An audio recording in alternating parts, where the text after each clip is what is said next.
Welcome back to the show. Now, today on Info Hub, we want to continue with the conversation of succession and the importance of writing a will. So we have Wakili who will tell us now what is inheritance and what you need to know. Wakili, karibu sana. Asante. Maybe define for us inheritance. Inherited land is property that has been gotten after the demise of or after death of the owner.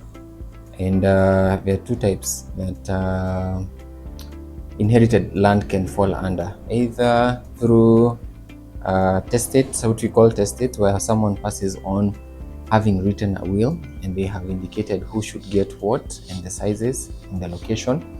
Or it could be through intestate, where they die without a will, and when they die without a will, then they have to follow through and go to court and get a court order, what we call the confirmation of grant, indicating who gets what. So can one then sell land before the succession process is over?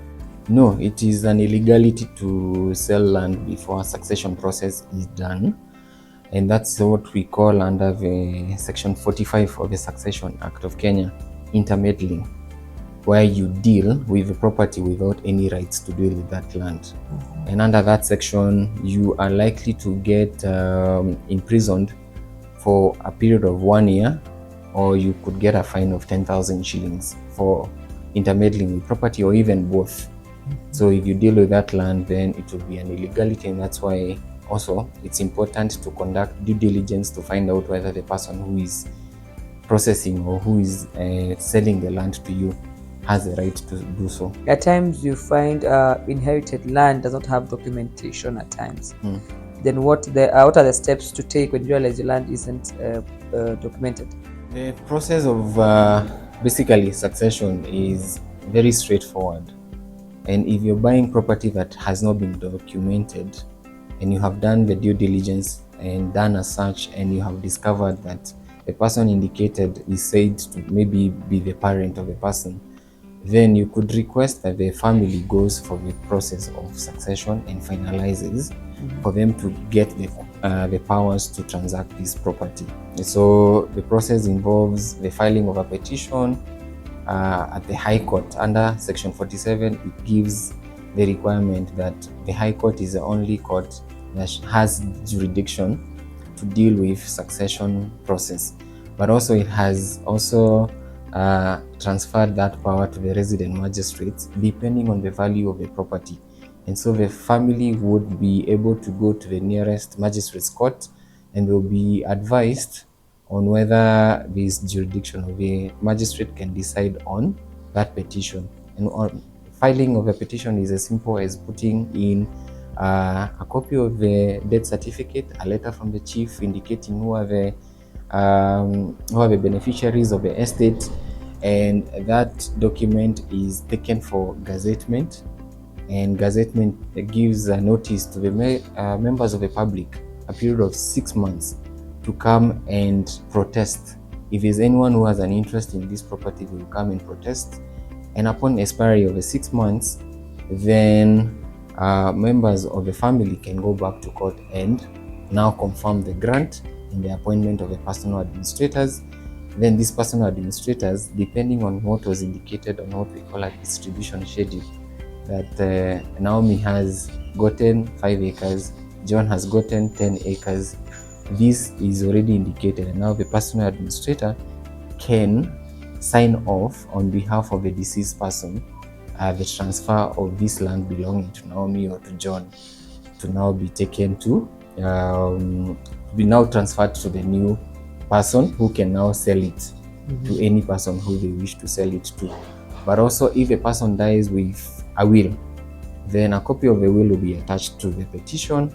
It will be gazetted, and after gazettement period, now the beneficiaries will appear in court for confirmation of grant. So then what does one look out for when buying land that has been inherited? So you need to confirm, number one, that the person whose name appears on the title is the same person who appears on the gazette notice. So you will need to request for Kenya Gazette copy to confirm that the person who has passed on has been represented by personal administrators or executors through a Kenya Gazette. It's as simple as doing a Google search, and every Gazette notice is published in the Kenya Gazette, and it's online. So you're able to establish that person. Number two, it's important to also do the due diligence to find out, have these people gone through the court process?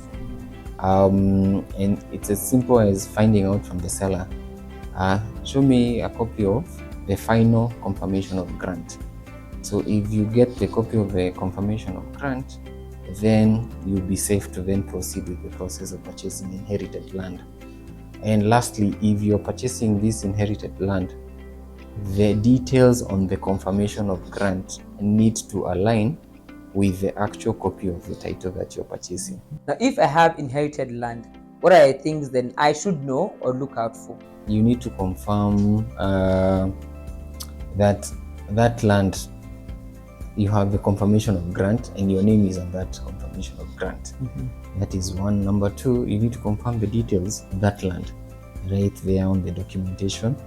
And secondly, if the process has already taken off, you need to confirm whether there's something we call an LR39, whether these personal administrators have now been registered as the actual personal administrators at the registry, because once they have been registered, that they are the only persons who have the power to now transfer land to you. And so those are some of the few details that you need to find out if you are on an inherited piece of land or if you're interested in purchasing land. Thank you so much for your insights, as always. Karibu. Well, you've heard importance of writing a will, how succession works, and also what inherited land is. Let me take a short break. When we come back, we'll be on Pampo.